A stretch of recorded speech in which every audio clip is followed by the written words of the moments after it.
And we're back with our next section on behavior. And in this section, I want to tackle a bit of a misunderstanding around the dog's hackles being raised. Most of us know what hackles are. It's mostly this part of the dog.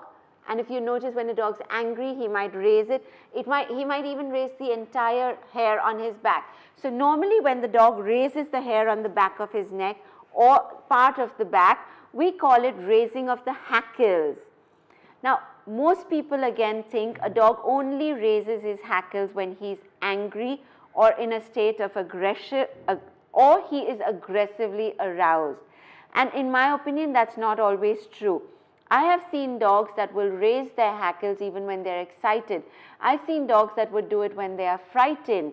I've seen dogs, of course, they do it as a sign of aggression. So it could mean a variety of things. What we look at when we look at raised hackles is the rest of the body language. What is the dog trying to say? Is he frightened? Is he excited? Is he angry? Based on that, based on what the dog is saying, we can understand what he's doing. But basically, think of raised hackles as a sign of arousal in the dog. Again, arousal does not mean sexually aroused. He could be aggressively aroused. He could be excitably aroused, fearfully aroused, any kind of arousal. So if you take a look clearly, in this case, Maya's got her hackles raised, but she's playing with bugs. So Maya's doing it because she's just too excited about the whole thing. So don't always read into a situation of hackles raised as a sign of aggression. Look at the full situation. And again, is it okay for the dog to raise its hackles? Of course it is. It's their normal way of communicating.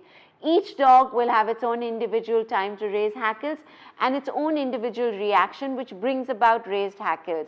I wouldn't worry too much about it unless, of course, it creates a problem for you. So understanding why and when dogs raise their hackles, especially if it's your own dog, could help you to understand what your dog is thinking and feeling at that point in time.